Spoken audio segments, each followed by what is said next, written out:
Training should be individualized by age and sex, emphasizing lean muscle preservation and body fat management, which I think are byproducts of the movement patterns relative, again, to the individual. Anthropomorphic data can guide training adaptations, optimizing lift techniques, inform best methods for those coaches to employ.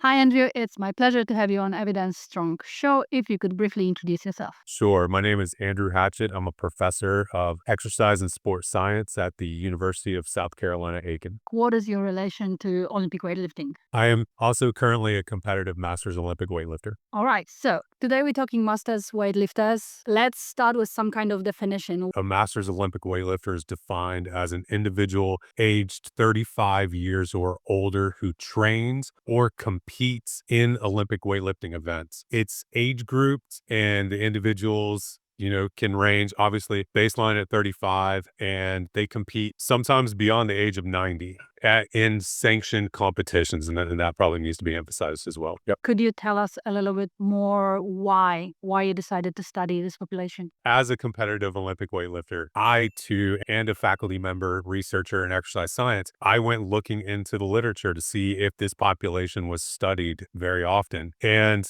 I think, as you've alluded to earlier, that it is not a heavily studied population. So I started looking for absolute baseline understanding of what Masters Olympic weightlifters were. What did they, what was their profile? I could find anthropomorphic profiles for youth Olympic weightlifters, international Olympians, if you will, senior Olympic weightlifters, and alike, but nothing for Masters Olympic weightlifters. Thus the interest. I saw it, what I viewed as a need, and I sought to, fill that gap in the literature. So what we did is exactly that. We developed, or what we believe we developed, is really the first anthropomorphic profile of elite Masters Olympic weightlifters. What does elite mean? Let's clarify also. Oh, absolutely. So for the reporting of this information, elite was used because we collected information or these statistics at the World Championships in 2022 in Orlando, Florida. So in order to make the World Championships, these individuals had to qualify for it. And to hit that level of qualification, we believe that they could be considered as being elite. How did you set up the study? Okay, first off and foremost, I have to really emphasize the quality of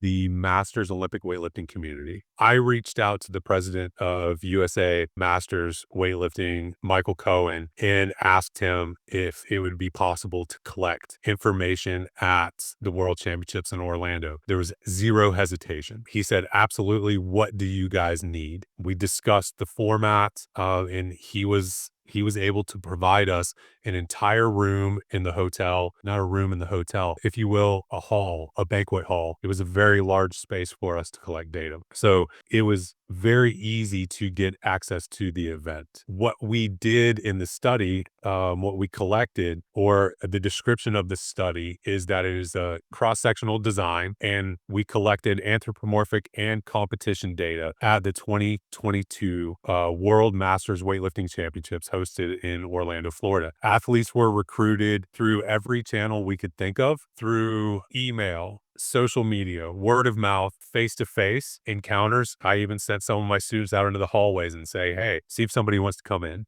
And assessments were conducted for this study along with a number of other data collection efforts. So we also had, I believe you've already interviewed Marianne Huebner from Michigan State University, and we also had a group from Georgia Southern University Armstrong campus were there along with our cohort. All right, so let's go into what type of tests and measurements did you use to gather some description of this population? Absolutely. What we went through as systematically as we could. So we collected height and weight, body composition, so body fat, lean body mass. We looked at circumference measurements, neck, bust, waist, hip, biceps and forearms, limb length, shoulder to wrist, inseam. We are able to calculate body mass index, waist to hip ratio, and a body shape index. And we used competition performance metrics, snatch, clean and jerk, obviously, and then the Sinclair Meltzer Faber formula, and then the Sinclair Huebner Meltzer Faber formula for female athletes. The SMF is for male athletes. And that's really what we collected for this study. Okay, so in terms of body composition, how did you measure that? We used a piece of equipment called a Fit 3D scanner. It is a scanner that has 3 infrared cameras, and it rotates the individual 360 degrees. I believe it uses bioelectrical impedance, and then based on the capture of the individual's body, it enters into an algorithm, and the results were deposited to us. That's awesome. How many people? How many did you hand down and measured? We had 172 participants out of, I believe it was 840 that were at the World Championships. So that's approximately a 20% capture, which we were happy with because as an Olympic weightlifter yourself, a lot of these athletes, and it being the World Championships, it's a business trip. You know what? These guys are there they're there to compete, and any distraction is exactly that. It is a distraction. So we felt very fortunate to get those that 20%. And again, I cannot speak highly enough about the population. Everybody was a pleasure to work with, and our subjects ranged from 35 to 90 years old. It was an awesome experience as well, not only as a researcher and a fan of the sport, and getting to see friends and all of that, and working with the different organizations, but the personalities of these guys Okay. was absolutely amazing. I mean, they're an absolute dream to work with. They are.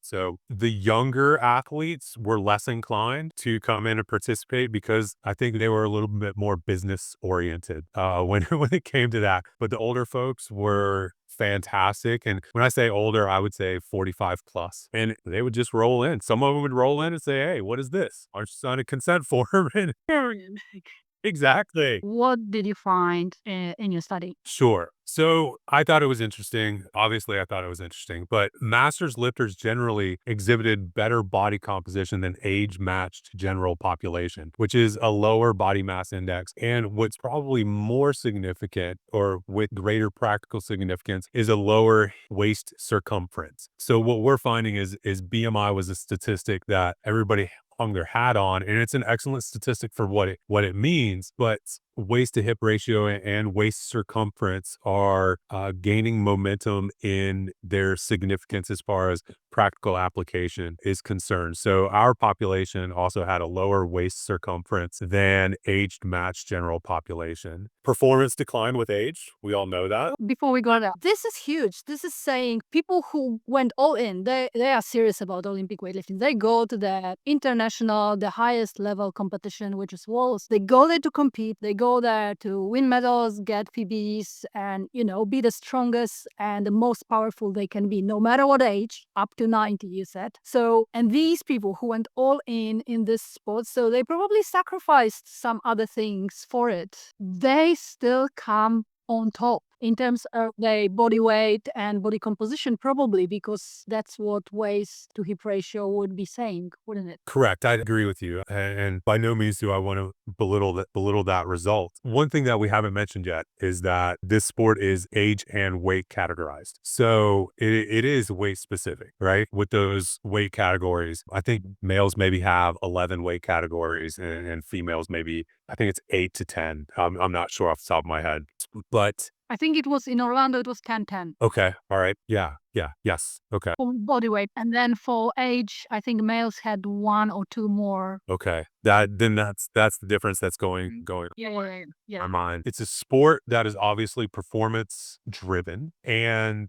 it has body weight categories. Serious competitors, as you say, people that go all in, can have to consider their body composition. I would believe have to consider their body composition, and in an effort to make them as efficient and as effective of a performer as they can be, or athlete. I don't know anywhere in the literature that says if you lift weights your body composition shifts in a negative way, right? You gain muscle, you become a more efficient metabolic machine. There is no reason, in my opinion, my professional and personal opinion, there is no reason for anybody to not lift weights. Period. What we're seeing in research, what we're seeing in the lay community is a greater emphasis on gaining strength as you age because it has a functional application from stability to the ability to absorb a fall, let's say, Yeah. stability to resist a fall, strength to damper the impact of a fall, to be able to grab a handrail, to be able to, stabilize yourself against an external object. Again, what better display of strength and full movement patterns than Olympic weightlifting? If you are a truly competitive Masters Olympic weightlifter, you are going to pay attention to your body. You're going to pay attention to your weight. I don't think it's a bad thing. Yes, some people get obsessive compulsive with that kind of stuff, but again, it has an end. I weigh myself every night and every morning. I want to be within 1 kilogram of my competitive weight category because I don't want to have to cut tremendously for when I compete next. That does wonders for me, right? Blood pressure is lowered. Body fat is better than it was when I weighed 20 more pounds, but I was a little bit stronger, but my competitiveness within that weight category was a little bit lower. I'm playing that game, and a lower BMI, a lower waist circumference with the idea of adding strength, and you use the word, it's not only strength, it's power, it's the application of strength. It's all positive. It really is. It is all positive. I cannot think of a negative when it comes to Olympic weightlifting. I've heard in the past, you don't see as many older Olympic weightlifters as you do older powerlifters. I disagree with that. I have studied that population. I have hung out with these people. I competed at the Pan American Championships in May. There were 400 of us just hanging out in a hotel. That's not true. So, from holding yourself accountable to training, to seeing real results as far as performance goes, to creating accountability for body composition, for the camaraderie within the community, to the events in general. It's a fantastic, I think it's a fantastic sport to compete in. Even as you get older, I can only imagine that many of us got into it because of CrossFit. We learned the basic movements. Maybe our engine, so to speak, for CrossFit and GPP kind of wanes as we age. And then we dip into things that make us feel just as good. I love Olympic weightlifting. I have fun with it. I don't train 7 days a week. I train 3 or 4 days a week. It fits into my lifestyle. It fits into my schedule. I think it's pretty great. That's the thing. I think this is one of the sports that actually may fit with a busy adult lifestyle with responsibilities, with family obligations. You're absolutely right. It's completely doable. It does. It fits more nicely into the schedule than any other type of training I've done, for sure. You want to hit some more results? I presume that the body weight will increase with weight classes, but did it influence the lean muscle mass anyhow? The composition, does it change or? No, not respectively within weight classes. To say that, not disparaging any weight class, but the heavyweight classes are probably going to be a little bit more disproportionate than the super light weight classes. But across the board, body composition held reasonably consistent. Again, you're going to have two ends, so to speak. They're not necessarily outliers, but the two for peripheral points. But really within those other 8 weight categories, because you have 1 and 10, within those other weight categories, body composition remained reasonably consistent across age group and across sex, respectively. So, the other key findings that I think I would like to mention is obviously performance declined with age, as it does. I even think that you posted a graphic on that, perhaps. So that's fair, especially it says the results indicated, especially among women in their late 40s and late 50s, likely due to menopause related changes. Absolutely. There's one aspect that we haven't looked at, and I don't think anybody's really looked at, is menopause is certainly significant, but men also go through a hormonal decline at a certain age, and it's called andropause. Nobody's really looked at that. So potentially a future study. Height and body fat percentages were significantly associated with performance across lifts for both men and women. So the way somebody's built, essentially, right? Male performance was more influenced by muscle mass and arm circumference, indicating upper body muscles' role in their success, which I believe alludes to female athletes being more technically proficient in order to be successful. Again, I'm going to say I'm biased. I married a great athlete. We have two excellent athletes for daughters. But as far as movers go, I am of the opinion female athletes are better movers than male athletes. Just guys are a little bit stronger, women move a little bit better. Performance decreased with age through, though high functional capacity was maintained. Yes, you decline, but you were still very good at what you did, respected with the age. Height and body composition were significant predictors of performance for both sexes. I've talked about that. Female lifters were slightly taller and male lifters slightly shorter than age matched norms, which I found interesting because when it comes to a power sport, I think, tighter bodies, if you will, shorter people, more dense muscle, shorter joint spaces will be better movers. That's what essentially it says for men. Guys a little bit shorter are going to perform well. But for female athletes, they were a little bit taller than age match norms. So again, the elite female Olympic weightlifters are not only have better body composition, are excellent movers, but they're a little bit taller and excellent movers, which overall indicates an outstanding athlete. Female participants had higher body fat and lower lean mass than males, but physical profiles remained healthier than general population norms.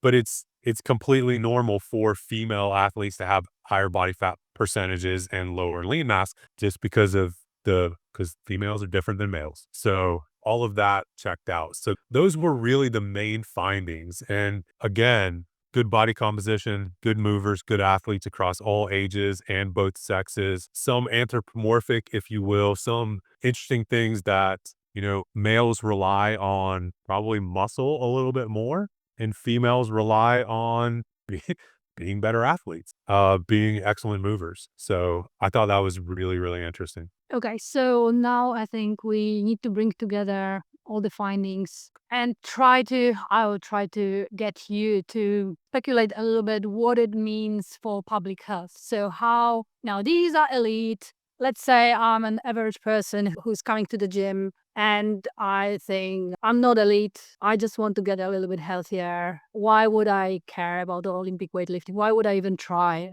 What is so good in it? From a physical standpoint, when training Olympic movements, I believe you get your best bang for your buck. I believe you get range of motion. I believe you get strength. And if done at pace, you can also get a level of cardiovascular fitness. I think engaging in compound movements with relatively significant weight at pace is the formula for better health. Olympic weightlifting, in my experience, is the best example of that. Very well said. Very well said. How would you frame this message to the coaches? Training should be individualized by age and sex, emphasizing lean muscle preservation and body fat management, which I think are byproducts of the movement patterns relative, again, to the individual. Anthropomorphic data can guide training adaptations, optimizing lift techniques, inform best methods for those coaches to employ.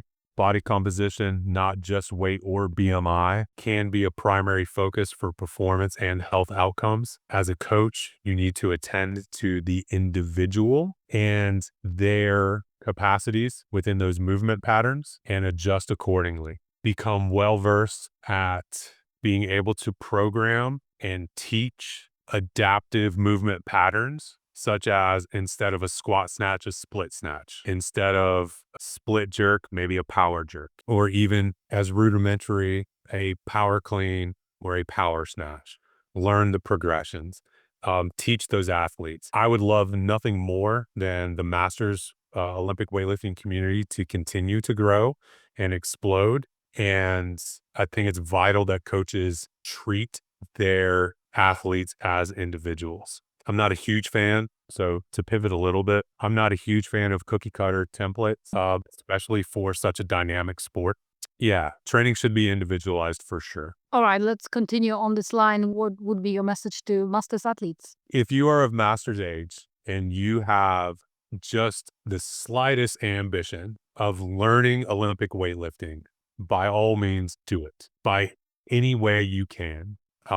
If you can find a coach, fantastic. If you have one close to you, wonderful. If you need to find a remote coach, reach out to the message boards. People will recommend all the time good remote coaches. Again, it is the best community I've ever been involved with. They want nothing but for your success. You are always competing against yourself, not against other individuals. It is the most gratifying sport I've ever participated in, from having the self-discipline to go and train on a regular basis, to being proud of myself for stepping on the platform and in front of judges on at every level. If it's a local meet, fantastic. If it's a state meet, okay. If regional, national, international, all it has done for me personally is made me better.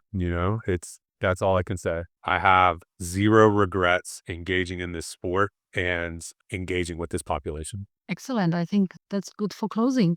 These are short questions to finish. The first one is, which one is your favorite lift? Whichever one gets me white lights. I've been thinking of this answer for a while. So that is my official answer. Whichever one gets me at least 2 white lights. All right, where people can find you if they want to follow your work and even get in touch or ask a question, where should they go? Yeah, to get in touch with me is Andrew at usca.edu. That is the best way to get a hold of me. All right. Thank you so much, Andrew. It was a pleasure. Thank you very much. I'm absolutely honored for you to ask for this.